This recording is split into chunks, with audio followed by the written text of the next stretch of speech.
السلام علیکم ورحمۃ اللہ وبرکاتہ نحمده ونصلی علی رسولہ الکریم اما بعد۔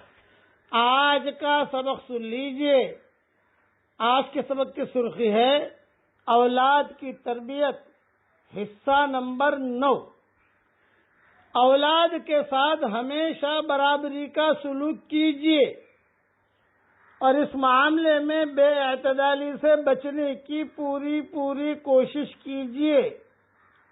اگر طبعاً کسی ایک بچے کی طرف زیادہ میلان ہو تو معذوری ہے، لیکن سلوک اور برتاؤ اور لین دین میں ہمیشہ انصاف اور مساوات کا لحاظ رکھیے اور کبھی بھی کسی ایک کے ساتھ ایسا امتیازی سلوک نہ کیجیے جس کو دوسرے بچے محسوس کریں۔ اس سے دوسرے بچوں میں احساس کمتری، نفرت، مایوسی اور آخرکار بغاوت پیدا ہوگی اور یہ برے جذبات فطری صلاحیتوں کے پروان چڑھنے میں زبردست رکاوٹ اور اخلاقی اور روحانی ترقی کے لیے سم قاتل ہیں۔ ایک مرتبہ حضرت نعمان رضی اللہ تعالیٰ عنہ کے والد حضرت بشیر اپنے بیٹے کو ساتھ لیے حضور صلی اللہ علیہ وسلم کی خدمت میں حاضر ہوئے اور کہا، یا رسول اللہ صلی اللہ علیہ وسلم، میرے پاس ایک غلام تھا، وہ میں نے اپنے اس لڑکے کو بخش دیا۔ حضور صلی اللہ علیہ وسلم نے پوچھا، کیا تم نے اپنے ہر لڑکے کو ایک غلام بخشا ہے؟ بشیر بولے، نہیں۔ تو حضور صلی اللہ علیہ وسلم نے فرمایا کہ اس غلام کو تو تم واپس لے لو، اور فرمایا خدا سے ڈرو اور اپنے اولاد کے ساتھ مساوات اور برابری کا سلوک کرو۔ اب حضرت بشیر گھر واپس آئے اور نعمان سے اپنا دیا ہوا غلام واپس لے لیا۔ ایک روایت میں یہ ہے کہ آپ نے فرمایا کہ تو پھر مجھے گناہ پر گواہ نہ بناؤ، میں ظلم کا گواہ نہ بنوں گا۔ اور ایک روایت میں یہ ہے کہ انہوں نے اپنی بیوی سے کہا کہ میں اس طریقے سے دینا چاہتا ہوں، تو بیوی نے کہا کہ بھی حضور سے پوچھ لو۔ چنانچہ حضور کے پاس آئے۔ یہ جو نعمان اور بشیر، یہ نام آگے پیچھے ہو سکتے ہیں، لیکن یہ قصہ صحیح حدیثوں میں آتا ہے۔ تو آپ نے فرمایا میں ظلم کا گواہ نہ بنوں گا۔ اور ایک روایت میں یہ ہے کہ حضور صلی اللہ علیہ وسلم نے پوچھا، کیا تم یہ پسند کرتے ہو کہ سب لڑکے تمہارے ساتھ اچھا سلوک کریں؟ حضرت بشیر نے کہا، یا رسول اللہ کیوں نہیں؟ تو حضور صلی اللہ علیہ وسلم نے فرمایا، پھر ایسا کام مت کرو۔ صحیح بخاری اور مسلم میں یہ حدیثیں موجود ہیں۔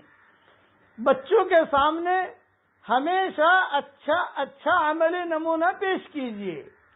آپ کی زندگی بچوں کے لیے ایک ہمہ وقت خاموش معلم ہے، جس سے بچے ہر وقت پڑھتے اور سیکھتے رہتے ہیں۔ آپ خاموش استاد ہیں، ماں باپ جو ہیں یہ خاموش استاد ہیں کہ جس سے بچے ہر وقت پڑھتے اور سیکھتے رہتے ہیں۔ بچوں کے سامنے کبھی بھی مذاق میں جھوٹ نہ بولیے۔ حضرت عبداللہ ابن عامر رضی اللہ تعالی عنہ اپنا ایک قصہ بیان کرتے ہیں کہ ایک دن حضور اکرم صلی اللہ علیہ وسلم ہمارے گھر تشریف رکھتے تھے۔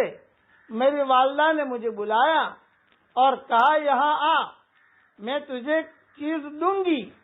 حضور صلی اللہ علیہ وسلم نے دیکھ لیا، پوچھا، تم بچے کو کیا دینا چاہتی ہو؟ والدہ بولی، میں اس کو کھجور دینا چاہتی ہوں۔ آپ صلی اللہ علیہ وسلم نے والدہ سے فرمایا، اگر تم دینے کا بہانہ کر کے بلاتی اور بچے کے آنے پر کچھ نہ دیتی تو تمہارے اعمال نامے میں یہ جھوٹ لکھ دیا جاتا۔ یہ حدیث ابو داؤد شریف میں ہے۔ بچوں میں باہم لڑائی ہو جائے تو اپنے بچے کی بیجا حمایت نہ کیجیے، یہ خیال رکھیے کہ اپنے بچے کے لیے آپ کے سینے میں جو جذبات ہیں وہی جذبات دوسروں کے سینے میں اپنے بچوں کے لیے ہیں. آپ ہمیشہ اپنے بچے کے قصوروں پر نگاہ رکھیے اور ہر پیش آنے والے ناخوشگوار واقعے میں اپنے بچے کی کوتاہی اور غلطی کی کھوج لگا کر حکمت اور مسلسل توجہ سے اس کو دور کرنے کی پرسوز کوشش کیجیے. بقیہ تفصیل انشاءاللہ کل پوری کروں گا. اللہ تعالی ہم سب کی اولاد کو دیندار بھی بنائے، دین کا داعی بھی بنائے، نیک بھی بنائے. صرف نمازی بننا کافی نہیں ہے. نمازی تو ہوتے ہیں، نیک نہیں ہوتے. قاری تو ہوتے ہیں، نیک نہیں ہوتے.